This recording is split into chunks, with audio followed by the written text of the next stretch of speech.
In late 2025, Kansas City, Kansas police get hit by a massive data breach.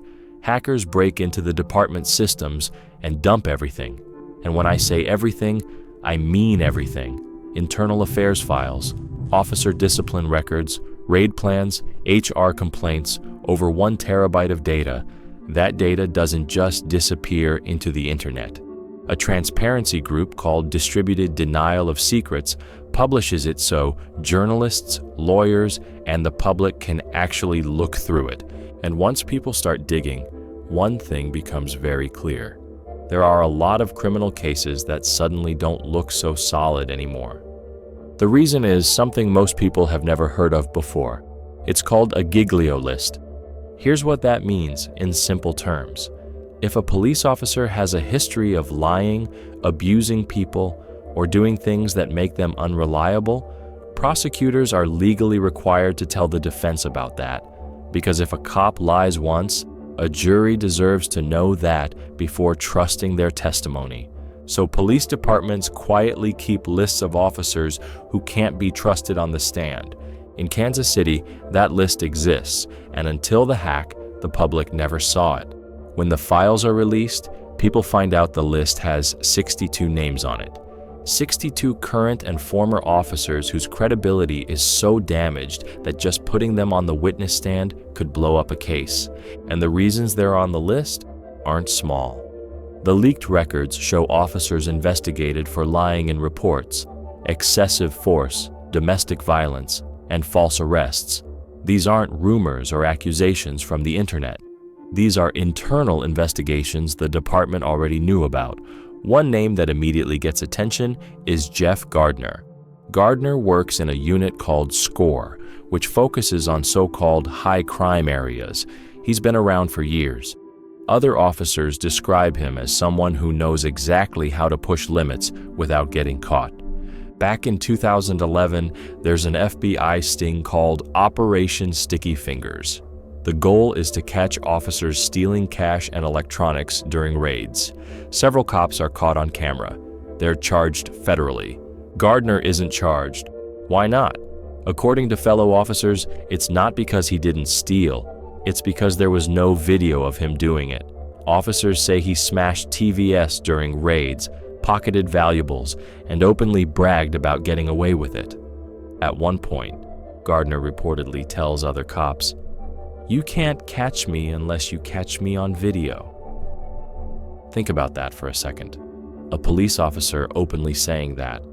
On top of that, there are allegations he punched his girlfriend in the jaw. And yet, despite all of this, Gardner stays on the force for over 15 years. In 2026, leaked memos show prosecutors warning that his testimony should be viewed with deep suspicion. But he's still there, still working cases, still protected. And Gardner is not some rare exception. Then there's the name that keeps coming up no matter how deep people dig: Roger Golubski. Golubski is a Kansas City detective who retires before federal charges catch up to him. Over the years, at least 7 women accuse him of sexual assault. He's also accused of protecting a drug dealer's sex trafficking operation. For decades, people talk about Golubski quietly. Nothing ever seems to stick. Then in 2017, everything cracks open. A man named Lamont McIntyre is exonerated after spending 23 years in prison for a double murder he didn't commit. The FBI investigation shows Golubski framed him. Witnesses were pressured. Evidence was manipulated. The case collapses. That exoneration forces federal investigators to take a closer look at Golubski's past. And what they find is horrifying. Women describe the same pattern. Golubski uses his badge as leverage, protection in exchange for sex, threats if they talk, favoritism for people who stay quiet. By December 2024, Golubski finally goes on trial in federal court. On the first day of that trial, he's found dead in his home from an apparent suicide. He had previously said he'd rather eat my gun than go to jail.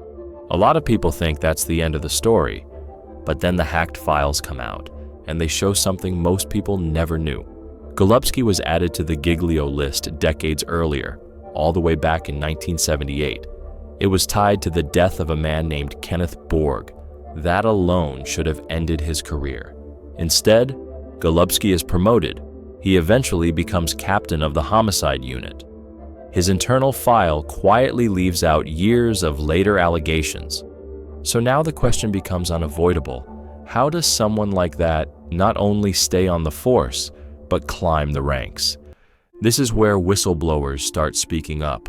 One of the most important voices is Max Seifert, a retired detective who worked with Golubski for 31 years.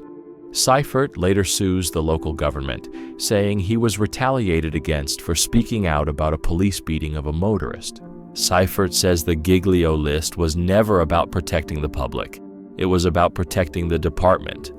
According to him, high-ranking officers with serious misconduct were shielded, while lower-ranking officers were added to the list for relatively minor issues.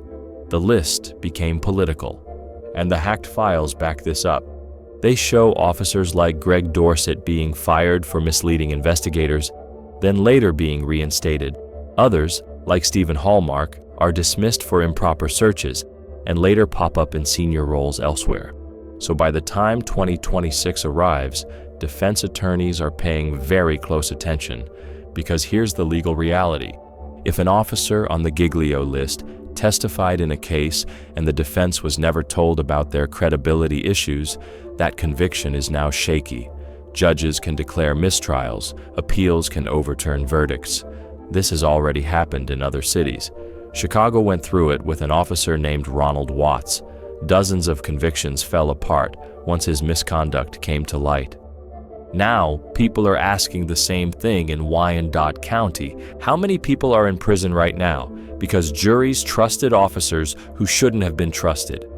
No one has a full answer yet. Even the district attorney admits they're still reviewing cases. They say they won't call officers with credibility problems to the stand going forward. But that doesn't fix what's already happened. Publicly, the police department pushes back. A spokesperson warns that releasing the list could harm officers' reputations. Watchdogs respond with a simple point. Reputations were protected for decades, while innocent people paid the price. They point to the $12.5 million settlement paid to Lamont McIntyre in 2022 as proof that this wasn't some unknown issue.